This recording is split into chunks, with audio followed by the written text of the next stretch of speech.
अस्सलाम वालेकुम, welcome to my YouTube channel. उम्मीद करती हूँ कि आप सब खैरियत से होंगे। तो आज हम बनाएंगे रेज़न का बॉक्स, और ये बॉक्स स्पेशल मैं बना रही हूँ रेज़न डायरी के लिए। आप रेज़न रिहाल के लिए भी बना सकते हैं, पर मैं आज रेज़न डायरी के लिए बना रही हूँ। और रेज़न डायरी के लिए बना रही हूँ तो साइज़ भी मेरा जो है वो रेज़न डायरी के लिहाज से ही मैंने सेलेक्ट किया था। और इसको बनाने से पहले मैं इसकी शीट को उतार लूँगी और इसकी बेस जो है उसके ऊपर काम करूँगी, ठीक है। तो रेज़न का बॉक्स बनाने के लिए हमें सबसे पहले चाहिए होगा रेज़न और हार्डनर, रेज़न का पूरा सेट जो कि है बहुत ही इंपॉर्टेंट। और मैं ये रेज़न यूज़ करती हूँ HMS वालों का।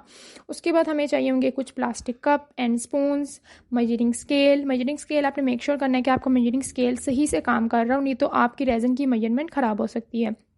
उसके बाद हमें चाहिए होंगे फ्लेम टॉर्च, जो हमें बबल्स वगैरह बन जाते हैं उसके ऊपर, उसको रिमूव करने के लिए। और सबसे इम्पॉर्टेंट, इसको काम करने के लिए हम यूज़ करेंगे मास्किंग टेप, क्योंकि आपको पता है कि ये बॉक्स के ऊपर बाउंड्री नहीं है, तो उसकी बाउंड्री बनाने के लिए हम ये मास्किंग टेप का यूज़ करेंगे। और हम ये कुछ ड्राई पेटल्स हैं, मैं ये यूज़ करूँगी। जैसे मैं आपको दिखाती हूँ कि मैंने जैसे रेज़न डायरी बनाई है, ये ठीक है। तो जैसे मैंने ये डायरी बनाई है, इसकी आप देख सकती हैं कि टॉप और बॉटम में मैंने रेज़न की पेटल्स यूज़ की हैं। तो इसी तरह से मैं इसकी बॉक्स भी जो है जो बनाऊंगी उसमें रेज़न की पेटल्स यूज़ करूँगी। और मैंने सेम थीम रखनी है। सेम थीम का मतलब कि मुझे सेंटर में वाइट कलर चाहिए, वाइट और ऑफ वाइट कलर का जो मैंने मिक्सचर किया है, सेम स्टिकर लगाना है। और सेम मैंने फ्लावर्स का जो है बाउंड्री बनानी है, ठीक है। कलर वगैरह बाकी सब कुछ जो है सेम हो, क्योंकि इसी डायरी के लिए बॉक्स बन रहा है तो थीम भी सेम ज़्यादा अच्छी लगेगी। अब जो है ना, मैंने डायरी पे सिर्फ टॉप और बॉटम में किया था जैसा मैं आपको बता रही थी, लेकिन मैंने बॉक्स के ऊपर जो है ना वो मैंने चारों साइड पे करना है। और ये पेटल्स मैं यूज़ करूँगी रेड रोज़ पेटल्स, और ये पेटल्स मैंने खुद ड्राई की हैं। तो अगर आप चाहते हैं कि आपको भी मैं ड्राई पेटल्स करना सिखाऊं कि रोज़ की पेटल्स या कोई भी फ्लावर आपने कैसे ट्राई करना है, तो इंशाल्लाह मैं आपको अपनी वीडियो अपलोड कर दूँगी अपने चैनल पे, आप सब देख लेना, ठीक है। तो अब हम अपना काम जो है ना वो स्टार्ट करते हैं। काम करने से पहले आपने जो है ना बॉक्स को बिल्कुल भी रेज़न वाले हाथ नहीं लगाने। और कलर मैं आपको दिखा देती हूँ कौन कौन सा यूज़ करूँगी। मैं यूज़ करूँगी वाइट और ओपेक वाइट मीका कलर, ठीक है। मीका कलर क्योंकि ये इफेक्ट्स जो आपको नज़र आ रहे हैं। और कुछ मैं ग्लिटर्स यूज़ करूँगी, छोटे स्मॉल ग्लिटर्स, और गोल्ड फ्लेक्स यूज़ करूँगी। तो हम अपना काम स्टार्ट करते हैं। काम स्टार्ट करने से पहले मैं पहन लूँगी ग्लव्स, जो कि बहुत इंपॉर्टेंट है, ठीक है। ग्लव्स अगर आप नहीं पहनेंगे तो आपके हाथ ख़राब हो सकते हैं, आपके हाथ के ऊपर रेज़न लग जाता है। और रेज़न अगर आप चाहती हैं कि कैसे रिमूव करें, तो मैं आपको वो भी बताऊँगी कि हम रेज़न को हाथ से कैसे रिमूव कर सकते हैं। क्योंकि रेज़न जब आपके हाथ पे लग जाता है तो आपके हाथ बहुत स्टिकी हो जाते हैं, आपको एक तरह की ईचिंग होना स्टार्ट हो जाती है। तो वो मैं आपको सिखाऊंगी कि आप उससे कैसे बच सकते हैं, ठीक है। जब हमने मास्क पहन ली, ग्लव्स पहन लिए, तो हम अपना काम स्टार्ट करते हैं, ठीक है। तो सबसे पहले मैं उतारूंगी इसकी ब्राउन शीट, जैसा कि मैंने आपको बताया था। तो ये बहुत ही मज़ा आ रहा था मुझे इसकी शीट उतारते हुए। तो अब मैं इसकी शीट उतारूंगी अच्छी तरह से। बाकी शीट में लगी रहने दूंगी, सिर्फ मैं इसकी फ्रंट वाली जो है ना टॉप वाली शीट वो मैं उतार दूंगी, क्योंकि उसके ऊपर मैंने काम करना है, ठीक है। अब आप देख सकती हैं इसकी कैसे।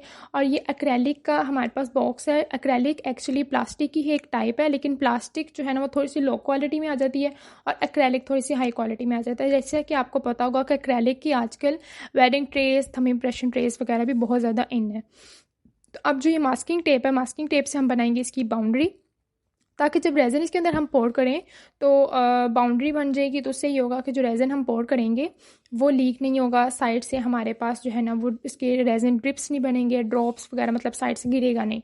तो जब गिरेगा नहीं तो हमारे काम में उतनी ज़्यादा जो है ना सफाई आएगी, उतनी ज़्यादा नीटनेस, फिनिशिंग, हमारा जो काम है वो बहुत अच्छा बनेगा। तो सबसे पहले काम करने से पहले ये मास्किंग टेप का यूज़ कर लेंगे। और मास्किंग टेप जो है वो मैंने ऑलमोस्ट, मेरी मास्किंग टेप 1.5 इंच की थी, मतलब 1.5 इंच की थी। तो आप 1 इंच की भी यूज़ कर सकते हैं। वो इसलिए थी कि ताकि 1/2 इंच जो है वो मैं बॉक्स के ऊपर कवर कर दूं, और ऑलमोस्ट 1 इंच जो है ना वो बॉक्स के ऊपर वाली साइड पे आ जाए, ताकि रेज़न कहीं से भी ड्रॉप ना। और नीचे वाली 1/2 इंच जो है मुझे वो बॉक्स के ऊपर लगाना वो भी ज़्यादा ज़रूरी थी, क्योंकि मे भी ये हो सकता था कि साइड से रेज़न जाते हुए अगर आप बॉक्स के ऊपर कम लगाएंगी और इसके ऊपर जो आपने जैसे लेयर में कर रही हूँ वो ज़्यादा कर देंगी, तो रेज़न तब भी लीक हो सकता है। तो आपने हाफ़ ऊपर रखनी है और हाफ़ तकरीबन नीचे रखनी है, फिर आपका रेज़न लीक नहीं होगा, ठीक है। तो इस तरह से मैंने इसके ऊपर टेप लगा ली है। और टेप लगाने के बाद आपने इसको अच्छी तरह से प्रेस कर देना, ताकि थोड़ी सी भी स्पेस ना बचे और हमारा रेज़न ज़रा सा भी लीक ना हो। और इसकी मैंने इस तरह से कॉर्नर्स बना ली हैं, ताकि जब भी ऊपर जो भी रेज़न इसके ऊपर मैं डालूँ वो उसी शेप, वही शेप ले जैसे मैं इसके कॉर्नर्स बना रही हूँ। तो सबसे पहले अपने अच्छी तरह से प्रेस करना है, जैसे मैंने आपको झुमके ट्यूटोरियल में भी बताया था, ताकि आपके झुमके भी जो है लीक ना हो। इसी तरह से इसमें भी हमने इसको अच्छी तरह से प्रेस करना है और इसके कॉर्नर्स में बनाऊंगी और अच्छी तरह से हम इसके बाद अपना काम स्टार्ट करते हैं। ठीक है, आपने इसके चारों साइड पे करना है और इसके क्या नाम है, इसको बॉक्स को सॉरी तो अच्छी तरह से मैंने अब इसके ऊपर टेप लगा दिया। तो अब हम अपना काम स्टार्ट करते हैं। अब मैंने मिक्स किया था रेज़न इसमें मैंने मिक्स किया था 80 ग्राम रेज़न था और 40 ग्राम हार्डनर था। तो अगर आपको नहीं आता कि रेज़न कैसे मिक्स करते हैं तो आप कमेंट कर देना, मैं आपको सिखा दूंगी। तो अब हम अपना रेज़न जो है, आपने ये देखेंगे रेज़न जो मैंने मिक्स की है, अभी इसका रिएक्शन हो रेज़न हार्डनर का, अभी इसका क्लाउडी मिक्सचर आपको नज़र आ रहा होगा। तो रेज़न आपने इतनी देर तक मिक्स करना है कि आपका ये मिक्सचर जो है ना इस तरह से ट्रांसपेरेंट ना हो जाए। ठीक है, आपने क्योंकि रेज़न जब ट्रांसपेरेंट हो जाता है तब मतलब कि आपका रेज़न और हार्डनर अच्छी तरह से उसका रिएक्शन हो गया। और जब आप आराम से मिक्स करेंगी एक डायरेक्शन में, मतलब उसकी कुछ टिप्स एंड ट्रिक्स होती हैं, अगर आप उसको ध्यान में करेंगी तो आपका रेज़न जो है ना उसमें ज़्यादा बबल्स भी नहीं बनेंगे और वो बहुत अच्छे से मिक्स हो जाएगा। अब इस रेज़न को मैंने 2 पार्ट्स में जो है वो मैंने डिवाइड कर दिया था, क्योंकि एक पार्ट में मैंने डालना था कलर और एक पार्ट में मैंने डालने थे गोल्ड फ्लेक्स, जो क्योंकि मैंने उन गोल्ड फ्लेक्स के अंदर बाद में रोज़ पेटल्स लगानी है। तो हम अपना काम स्टार्ट करते हैं। और रोज़ पेटल मैं ये ग्लव्स वाले हाथों से नहीं लगाऊंगी, क्योंकि ये रोज़ पेटल मेरे हाथ के साथ फ़ौरन से स्टिक हो जाएंगी और वेस्ट हो जाएंगी। तो मैं यूज़ कर रही थी यहाँ पे स्पून की मदद, क्योंकि स्पून मेरे पास जो था ना वो बिल्कुल ड्राई था। वेट कोशिश करनी है आपने, बिल्कुल भी नहीं चीज़ यूज़ करनी है गोल्ड फ्लेक्स वगैरह के साथ काम करते हुए। तो मैंने स्पून से के साथ काम किया, स्पून बिल्कुल ड्राई था और स्पून की हेल्प से ही मैंने कप के अंदर डाला और उसको अच्छी तरह से मैंने मिक्स किया। ठीक है, अब उसको मैं अच्छी तरह से तब तक मिक्स करूँगी जब तक ये जो गोल्ड फ्लेक्स हैं ये टूट नहीं जाती और इसकी बिल्कुल छोटी मतलब पार्टिकल्स जो है ना वो ब्रेक नहीं हो जाते अच्छी तरह से। आपने तब तक इसको अच्छी तरह से मिक्स करते रहना है। ठीक है, तो अभी हमारा जो है ना मिक्स हो गया था। तो अगर आपको ये वीडियो अच्छी लग रही है तो please like comment and share. ठीक है, और इसको मैं अब जो है सेकंड वाले को मैं इसमें कलर डालूंगी, और क्योंकि मुझे सेकंड वाले में थोड़ा सा रेज़न ज़्यादा लग रहा था तो मैंने कहा कि मैं इस सिल्वर वाले जो गोल्डन वाले फ्लेक्स मिक्सचर है इसमें मैं थोड़ा सा ऐड कर देती हूँ। अब हम ऐड करेंगे अपने कलर्स, और कलर आपने जो है ना पहले आप कप में, अगर आप मतलब स्टार्टर है बिगनर हैं तो आप कोशिश करेंगे पहले आप किसी भी स्पून के अंदर या फिर किसी भी कैप के अंदर कलर लें, फिर उसको कप के अंदर डालें। ठीक है, अगर आप डायरेक्ट डालेंगे तो वो ज़्यादा भी डल सकता है। अगर आप बाद में थोड़ा सा मास्टर हो जाएंगी फिर तो नहीं इतनी जल्दी होगा, लेकिन अगर बिगनर है तो वो सारा कलर भी कभी कभी जा सकता है, तो उससे आपका कलर वेस्ट हो जाएगा। ठीक है, अब मैंने दोनों कलर का शेड बनाना था तो मैंने वाइट और ओपेक वाइट कलर लिया और उसको मैंने अच्छी तरह से मिक्स कर देना है, क्योंकि रेज़न तो अच्छी तरह से मिक्स हो ही गया था। बस आपने दोबारा इतना मिक्स करना होता है कि जो आपका रेज़न कलर है ना उसमें लम्प्स ना रह जाए और आपको पाउडर कहीं भी नज़र ना आ रहा हो और वो एक तरह का होमोजेनियस मिक्सचर हमारा रेडी हो जाए। ठीक है, अब हम इसमें रेज़न डालेंगे। ठीक है, अपना बॉक्स हमने पहले ही रेडी कर लिया था। आपने कोशिश करनी है कि जब आपने काम करना है तो आपने रेज़न का मिक्सर बनाने से हमेशा पहले अपना मोल्ड, अगर आप मोल्ड में बना रहे हो तो आपने अपना मोल्ड रेडी कर लेना है। एमडीएफ में बना रहे हैं तो एमडीएफ, जैसे मैं इसमें एक्रेलिक बॉक्स बना रही थी इसमें आपने टेप वगैरह हर चीज़ आपने पहले रेडी रखनी है, क्योंकि रेज़न मिक्सर के बाद 15 मिनट सिर्फ आपके पास होते हैं, उसमें आपने काम करना होता है। अगर आप उसमें रेज़न मतलब मिक्सचर बना के रखते हैं और आप अपना बॉक्स वगैरह ढूंढना शुरू करते हैं, टेप लगाना शुरू कर दें, तो रेज़न जो है वो आपका कप के अंदर ही सारा हार्ड हो जाएगा और ख़राब हो जाएगा। ठीक है, तो आपका रेज़न वेस्ट हो जाएगा। इसलिए मैं ज़्यादातर सजेस्ट करती हूँ अपने स्टूडेंट्स को, मैं यही सजेस्ट करती हूँ शुरू से कि आपने हमेशा जो है ना रेज़न का बनाने से पहले आपने हमेशा अपना बॉक्स, अपना मोल्ड, हर चीज़ आपने रेडी रखनी है। यहाँ तक कि आपने रेज़न के अंदर कोई कलर भी डालना है ना तो वो आपने पहले से रेडी रखना है, गोल्ड फ्लेक्स वगैरह, मतलब हर चीज़ आपने रेडी करके फिर आपने अपना मिक्सचर बनाना है रेज़न का, ताकि उसका वर्किंग टाइम पे ज़्यादा अफेक्ट ना हो। ठीक है, और अब हम इसमें ना बिल्कुल एजी से मैंने इसका गोल्डन फ्लेक्स वाला जो मिक्सचर मैंने बनाया था वो मैंने डाला अच्छी तरह से। ठीक है, और आपने बहुत आराम आराम से थोड़ा थोड़ा करके डालना है, और क्योंकि मैंने सेंटर वाली साइड पे जो मैंने डालना है ना वो मैंने वाइट मिक्सचर डालना है, और इसका डालने के बाद कॉर्नर्स पे मैं थोड़ा सा वो टाइम दूंगी कि कहीं से अगर मूव कर रहा है तो वहाँ से मैं स्पून से इसको कर दूंगी। ठीक है, इसको फ्लोट ना करें ना, मतलब ज़्यादातर सेंटर में ना करें। काम करते हुए आपने ये भी बहुत ख्याल करना है कि आपने काम हमेशा जो है ना लेवल वाली जगह पे करना। अगर आप जो आपकी जगह है वो बिल्कुल लेवल पे होगी ना, कोई भी अगर आप टेबल पे काम कर रहे हैं, किसी भी जगह पे आप काम कर रहे हैं तो वो जगह बस लेवल पे हो। अगर वो जगह बिल्कुल लेवल पे होगी ना तो आपका रेज़न ज़्यादा जो है ना एक तरफ मूव नहीं करेगा और एक तरफ से आपकी ये नहीं होगा कि वो स्लोप नहीं बन जाएगी आपके काम में ना, तो सेंटर में ही आपका रहेगा। अब अगर मैंने इसका कॉर्नर में डाला था ना, वो ज़्यादा कॉर्नर में इसीलिए रहे, ज़्यादा मूवमेंट रेजन ने नहीं की, क्योंकि जो मैंने काम करने से पहले देख लिया था कि मेरे जहाँ पे काम कर रही हूँ वो बिल्कुल लेवल पे है कि नहीं। अगर वो बिल्कुल लेवल पे होगी ना, तो आपका काम बहुत आराम से होगा, स्मूथली होगा, और आपके रेजन की जो भी चीज़ बनेगी उसकी सरफेस बहुत अच्छी बनेगी। ये नहीं होगा कि एक जगह पर ज़्यादा बन जाएगी, एक जगह पर कम हो जाएगी, ठीक है। अब मैंने सेंटर में जो था वो मैंने वाइट कलर का मिक्सचर डाल के उसको मैं गोल्डन वाले के साथ थोड़ा सा मिक्स कर रही थी। और अब आप देखें कि मैंने जो गोल्डन वाला थोड़ा सा बचाया था वो मैंने सिर्फ इसलिए बचाया था क्योंकि जो वाइट वाला था ना, क्योंकि वो मैंने सेंटर में डाला था तो वो उसने कॉर्नर तक मूव करना ही करना था, तो उसको बचाने के लिए मैंने थोड़ा सा अपना गोल्डन वाला बचा लिया था, ताकि मैं उसको जब कॉर्नर्स पे डालूं तो वो सेंटर में मूव करे, और वाइट वाला जो है ना वो एंड तक मतलब ना आए। आप समझ गई होंगी, ठीक है। तो अब हम अपना जो है ना इस तरह से डालते हैं आराम आराम से। आपने काम बहुत आराम से और बहुत रिलैक्स होकर करना है। जब आप काम बिल्कुल रिलैक्स होकर करेंगी ना, तो आपके माइंड में न्यू न्यू आइडियाज़ आएंगे, और जितना आप रिलैक्स होकर काम करेंगी उतने आपके काम में फिनिशिंग बहुत अच्छी आएगी, ठीक है। तो आपको काम करने का मज़ा भी आएगा। अगर आप टेंशन लेके काम करेंगी ना, तो आपको काम करने का मज़ा नहीं आएगा। तो आपने जब भी काम करना है रेज़न का, आपने बहुत मतलब आराम से करना है, पीस ऑफ माइंड, ठीक है। इस तरह करके आपने काम करना है, तो आपको काम करने का बहुत मज़ा आएगा। और अगर आप सबके कोई भी क्वेश्चंस हैं या आपको अगर किसी चीज़ का ट्यूटोरियल वगैरह चाहिए, तो आप कमेंट्स कर देना। मैं इंशाल्लाह कोशिश करूँगी मैं नेक्स्ट वीडियो उसी चीज़ पे बनाऊँ जो आप कहेंगे, ठीक है। तो इस तरह से अब हमने जो है ना सेंटर में एंड पे वो लगा दिया था जो बचा हुआ मेरे पास था ना।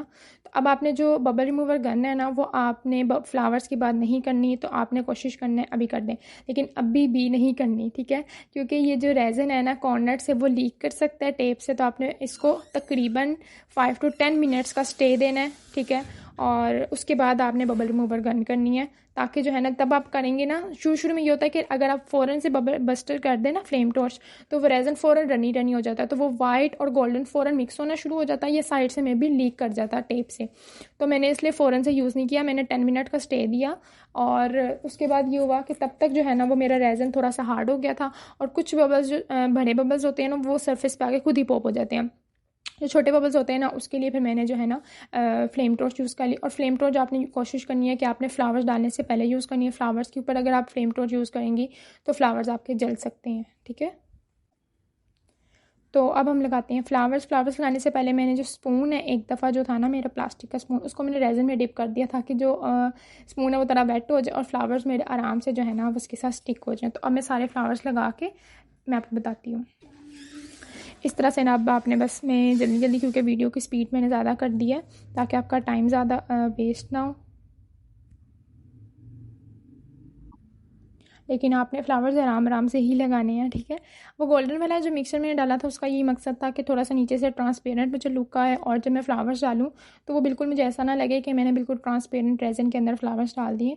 थोड़ा सा नीचे से जो है ना वो गोल्डन की शाइनिंग आए, ठीक है। और मैं आपको इसकी बात भी बता दूँगी कि अगर आपको तब भी थोड़ा अगर कम लग रही है शाइनिंग, और आपको लग रहा है कि सिर्फ आपको फ्लावर की पेटल्स नज़र आ रही हैं, तो उसके बाद आप जैसे वो मैंने आपको स्टार्ट में रॉ मटेरियल्स बताते हुए ग्लिटर बताया था ना, तो हम थोड़ा सा वो ग्लिटर स्प्रिंकल करेंगे इसके ऊपर, ताकि इसकी शाइनिंग और इसकी लुक जो है ना वो थोड़ी सी अच्छी हो जाए, ठीक है। तो बस इसके अब मैंने सारी पेटल्स लगा ली हैं इसको, और अब मैं इसको जो है ना वो ड्राई होने का टाइम दूँगी, और लेकिन मैं इसको ज़्यादा छेड़ूंगी नहीं, क्योंकि पेटल्स वगैरह इधर अगर आप और अपने काम करते हुए ना इसका थोड़ा ख्याल करना है कि पेटल्स अगर सेंटर में आ जाए तो आपने उसका जो है ना पेटल्स को थोड़ा एंड पे कर देना है, ठीक है।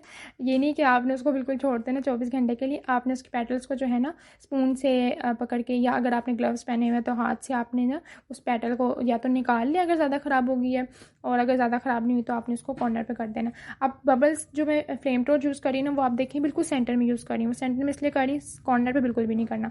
और उसको हम 24 आवर का वो देंगे, टाइम देंगे। और ये मुझे चोट लगी थी काम करते, वो मैं आपको बाद में बताऊंगी क्यों लगी थी, ठीक है। तो हम इसमें ग्लिटर्स भी हमने स्प्रिंकल कर दी हैं, और हमने अपना बाकी जो है ना फर्स्ट लेयर्स की बिल्कुल रेडी हो गया, तो हमने इसको 24 आवर्स का टाइम दिया। और 24 आवर्स के बाद ये आप इसकी लुक देखें कि ये बिल्कुल ड्राई हो गया है।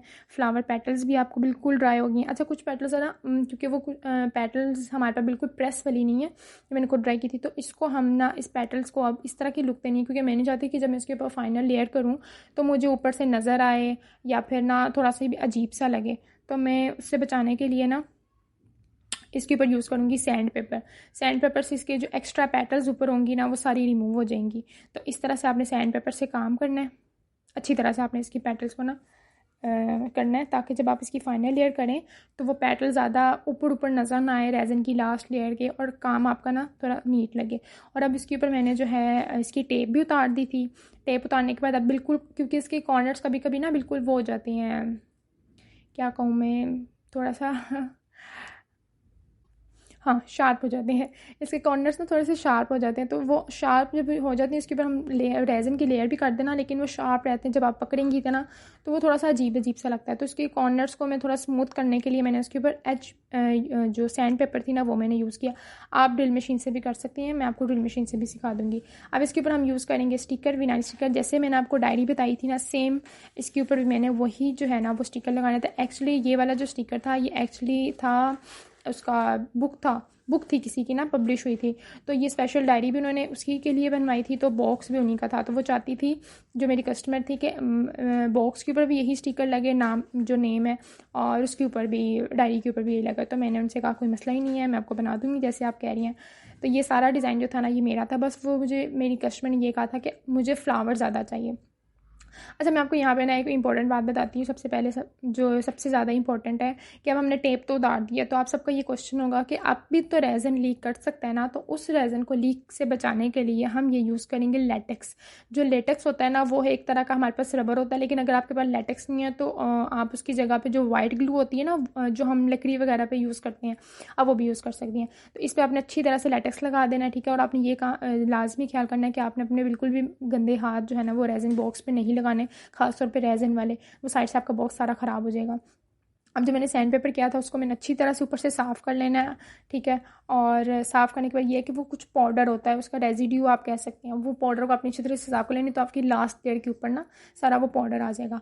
और लेटेक्स लगाने का ये मकसद था कि अगर साइड से रेज़न लीक हो तो वो लेटेक्स से हम उसको आराम से उतार लेते हैं, ठीक है। मैं आपको अभी उतार के दिखाऊंगी भी कि हम उसको कैसे उतारेंगे। अब आपने रेज़न जो है ना वो बहुत आराम से लगाना है, और रेज़न आपने तब लगाना है, ये मैं आपको बताती हूँ कि आपने रेज़न का जब मिक्सर बनाना है ना तो आपने तकरीबन उसको 5 to 10 मिनट्स का टाइम देना है, फिर आपने लगाना। उससे ये होगा कि आपका जो रेज़न होगा ना वो रनी नहीं होगा ज़्यादा, तो वो आराम से जो है ना वो ठहर जाएगा उसी जगह पे। अभी 24 आवर्स का दोबारा मैंने इसको टाइम दिया था, और 24 आवर्स के बाद मेरा जो बॉक्स है वो रेडी हो गया था। अभी मैं आपको लेटेक्स उतार के दिखाती हूँ कि कैसे कितनी आराम से उतर जाता है। तो ये लेटेक्स उतारते हुए मुझे बहुत ही मज़ा आ रहा था, मैं बहुत आराम से उतार रही थी। तो इस तरह करके ना आपने इस लेटेक्स को उतार देना। और ये देखिए साइड से मेरा रेज़न ज़रा सा भी नहीं गिरा था, लेकिन ये मैंने बहुत एहतियातन के लिए लगाया था। और एक्चुअली मैं बना रही थी एच पेंट, जिसकी वजह से मेरे हो गए थे सारे हाथ ख़राब, क्योंकि वो बाय चांस ही लग गया था। वैसे मैं कोशिश करती हूँ मैं ग्लव्स पहन के काम करूँ, लेकिन उस टाइम जो गोल्डन कलर था ना वो बाय चांस ही मेरे सारे हाथ पे लग गया, और मेरे सारे हाथ मैसी हो गए। अभी आप देखिए इसकी फ़ाइनल लुक कैसी लग रही है आपको। फिनिशिंग भी मैंने पहले ही कर दी थी, ताकि जो भी रेज़न में लगाऊँ तो जब रेज़न की मैं फ़ाइनल लेयर करूँ तो उसकी जो एजेस हैं ना वो ज़्यादा मुझे शार्प ना लगें। अब हम करेंगे इस पे एच पेंट, ये मैंने खुद बनाया था, क्योंकि जो मार्कर है ना वो इस बॉक्स के ऊपर ठीक है रहता है, वो भी मैंने यूज़ किया हुआ है, लेकिन मार्कर की इतनी अच्छी लुक नहीं आ रही थी, क्योंकि फ्लावर्स वगैरह हैं तो मार्कर मेरा ख़राब भी हो सकता था। तो उससे बचने के लिए मैंने जो है ना ये एच पेंट खुद बनाया था घर में, और ये मैं यूज़ कर रही हूँ। लेकिन ये है कि ये एच पेंट ज़्यादातर यूज़ इसलिए होता है, मतलब लॉन्ग टर्म नहीं होता। अगर आपने बनाना है तो उसी वक्त आप थोड़ा सा बनाएं और उसी वक्त आप थोड़ा सा यूज़ कर लें। अब इसको हम जल्दी जल्दी करेंगे यूज़ ज़्यादा टाइम नहीं लगाएंगे, ठीक है। तो जल्दी जल्दी मैं आपको करके दिखाती हूँ, लेकिन आपने आराम से करना है, मैं आपको जल्दी जल्दी दिखा रही हूँ ताकि आपका टाइम वेस्ट ना हो। अगर आपको वीडियो अच्छी लग रही है तो प्लीज़ मेरे चैनल को सब्सक्राइब कर दें, लाइक कर दें, कमेंट कर दें एंड शेयर कर दें, और अगर आपका कोई भी क्वेश्चन है तो वो कमेंट कर दें, ठीक है। तो अब ये मेरा बॉक्स जो है ना ये बिल्कुल रेडी हो गया था। आपने मुझे बताना है कि ये बॉक्स आपको कैसा लगा। ये बॉक्स मैंने बनाया था डायरी के लिए, जैसे मैंने आपको पहले बताया। अगर आप रेज़न उसके लिए बनाएंगे ना कुरान के लिए, तो उसका साइज़ थोड़ा बड़ा होगा। कुरान बॉक्स आपको ऑर्डर देने के लिए सबसे पहले वेंडर को बताना होगा कि आपके कुरान की रिहाल का साइज़ क्या है, फिर वो जो है ना उस साइज़ से 1/2 इंच 1 इंच जो है ना वो बॉक्स बड़ा ही बनता है, ठीक है। तो आपने ये लाजमी ख्याल करना है कि जब भी आपने रेज़न बॉक्स का ऑर्डर देना है तो आपने अपनी रिहाल का, अगर डायरी का ऑर्डर देना है तो डायरी का जो साइज़ है ना वो आपने वेंडर को बताना है। और अब इसकी जो है ना वो हम शीट्स उतारेंगे, ठीक है। इसको शीट्स उतारते मुझे वैसे भी बहुत मज़ा आ रहा था, तो मैंने कहा शीट्स उतार दूँ मैं, लेकिन ये वाली शीट रह गई। तो अब इस शीट को भी ज़रा उतारते हैं, जल्दी जल्दी से बस हम अपना काम करते हैं क्योंकि वीडियो थोड़ी सी लंबी हो गई, क्योंकि काम एक्चुअली ये ना थोड़ा सा ज़्यादा वो होता है, मुश्किल होता है थोड़ा सा ना। अब ये मैं बहुत वीडियो को मैंने शॉर्ट करके मैंने आपको दिखाया है कि मैं आपको सारी चीज़ें जो हैं वो एक ही वीडियो में कवर करवा सकूं कि हम रेज़न का बॉक्स कैसे बनाते हैं। इंशाल्लाह बाकी ट्यूटोरियल्स भी मैं अपडेट करती रहूँगी। तो अब ये बॉक्स हमारा रेडी हो गया था। डायरी भी जो थी उसमें मैंने रिंग्स वगैरह लगा दी थी, पहले रिंग्स नहीं लगाई हुई थी जब मैंने आपको दिखाई थी। और पेन भी जो है ना वो मैंने सेम ऐसे बनाया था। पेन का जो है वो ट्यूटोरियल अपडेट हो गया मेरे चैनल पे, तो आप वो जाके देख सकते हैं, ठीक है। तो अभी हमारा बॉक्स आप देखें, बिल्कुल शुक्र अल्हम्दुलिल्लाह बहुत अच्छा रेडी हुआ है। शाइनिंग भी इसकी बहुत अच्छी आ रही थी और जैसा मेरे कस्टमर ने कहा था वैसे बना। अल्लाह हाफिज़।